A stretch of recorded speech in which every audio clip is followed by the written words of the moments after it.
Good. Hey, everyone. Welcome to the next bit on our IPCP module videos of why you should join the next pathway next February, the 27th. 27th, yeah. 7th, 2023. Good. So we just want to talk a little bit about how Identity Compass and the artificial intelligence brings an integral capacity to coaching.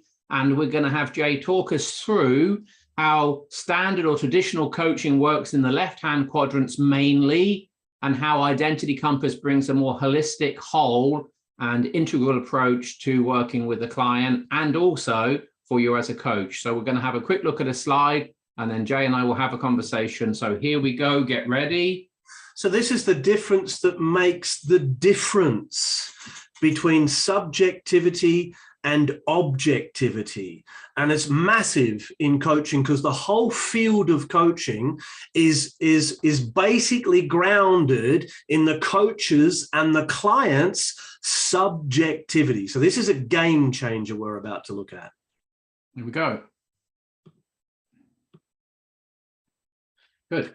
So if we look at it, this is a map of the subjective or the inner experience and the objective or the outer experience of the individual, and as plural, as a collective, as part of a team, a group, a culture. Yeah. And so we're looking at the subjective and objective of the individual and the collective. If we look in the upper left quadrant, you'll see it's marked there in red. The inner experience of the coach counts for almost everything in conventional coaching. So that means that a coach not only has to be really well trained, but they've got to have gone through it themselves. And if they haven't gone through it themselves, they're going to find it really, really difficult to navigate contextually as well as subjectively the landscape they're taking the client through. Now that plays out in stuff like high performance sport where, hey, I'm not a Formula One driver and nor do I need to be, in order to help another Formula One driver get their inner and outer game straight and right to be able to drive effectively to their potential. So currently coaching is grounded in the coach's map and the coachee's map. The coachee is bringing their subjectivity to here's the problem and here's what I want. The coach then says, well, given what you want and given the problem that I am hearing subjectively behind that problem is X. Oh, well, that kind of makes sense. And it all begins to land and they might work their way through it and it might be actually pretty useful. Good. In the lower left, second person perspective, then they are co-creating a shared map. Firstly, a shared map of current understanding, and secondly, a shared map of difference. And that's as far as conventional coaching can go. So left-hand quadrants. Left-hand quadrants. Okay, so that's like traditional coaching, even developmental coaching, right? When you're just, what you're saying is the coach subjective experience and the client's subjective experience are interacting to the coaching session. Right. Good.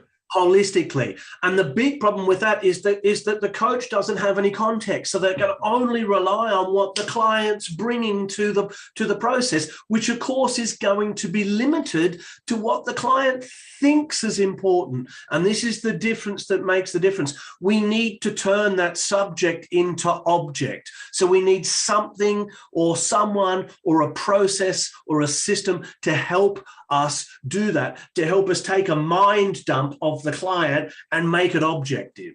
Good. So how does Identity Compass make this a more integrally informed coaching session in the right hands? Well, it does that. It turns subject into object by asking a series of forced answer questions. It's not a nice test to do because it's forcing you into answering questions and then throwing up different questions based on what it's forcing you into answering.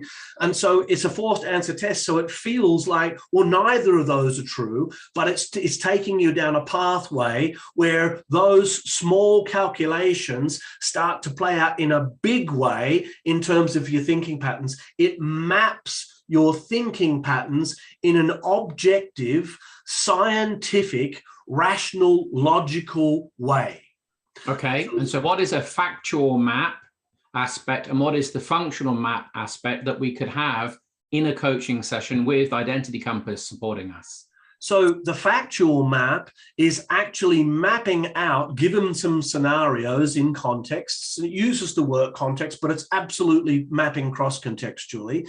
It's using the work context to map out thinking structures and place them out in a given way and shows how all of these thinking patterns interact with one another, and immediately helps you identify, using some AI technology, where the leverage point for the shift is for the client objectively. So that's the actual map. Even if the client doesn't see that subjectively, right? They don't remember. Oh, mostly they don't. Mostly the client will go, I disagree with that, but we can even show where their disagreement's coming from given the map.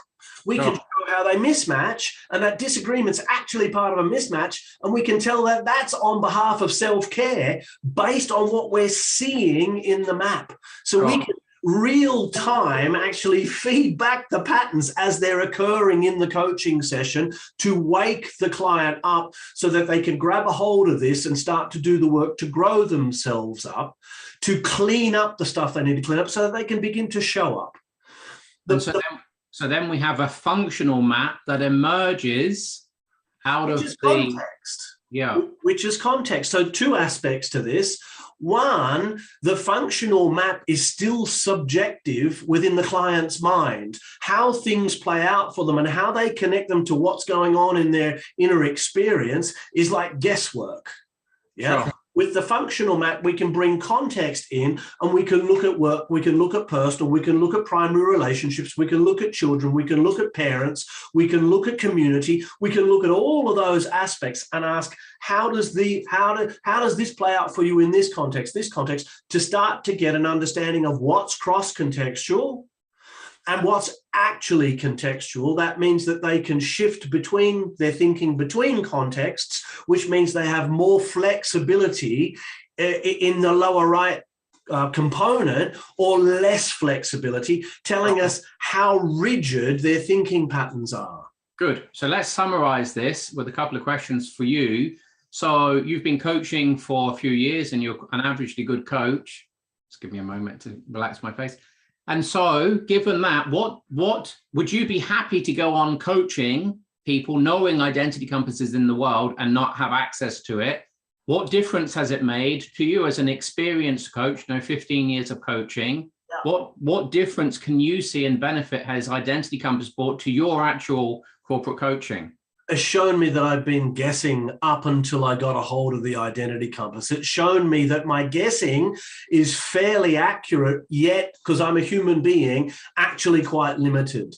And so would I coach without it now? Absolutely not. I mean, I'm literally flying with one arm and one eye.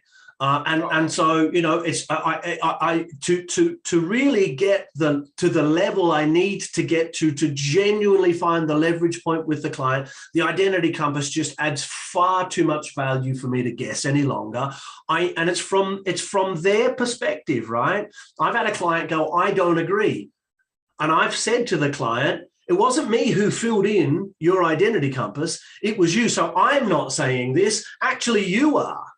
You're disagreeing and taking a polar response against yourself.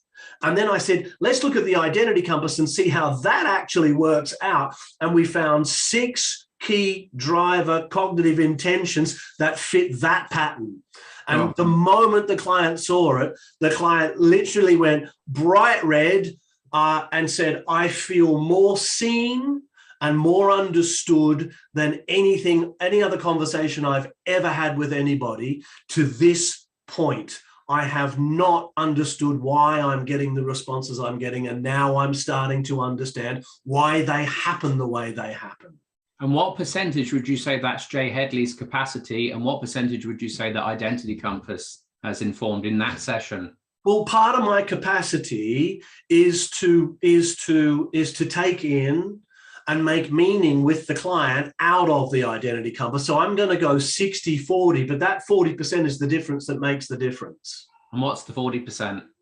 That is the difference that makes the difference. The 40% is the identity compass. The 60% is all of the grounded learnings and understanding how the identity compass needs to be read and translated with the client's help. Does a coach to coach the way you've just talked to need to be an excellent, outstanding, well-experienced coach to be able to use identity compass in that way? They need to have that experience. They need to learn it. But what the identity compass will do is it will train them how to learn it in an accelerated way. So instead of it taking 5 years to become an extremely experienced, well-honed, well-rounded coach, having done the work on yourself, we'll cut that down to 2 or 3. Sure. Anything else?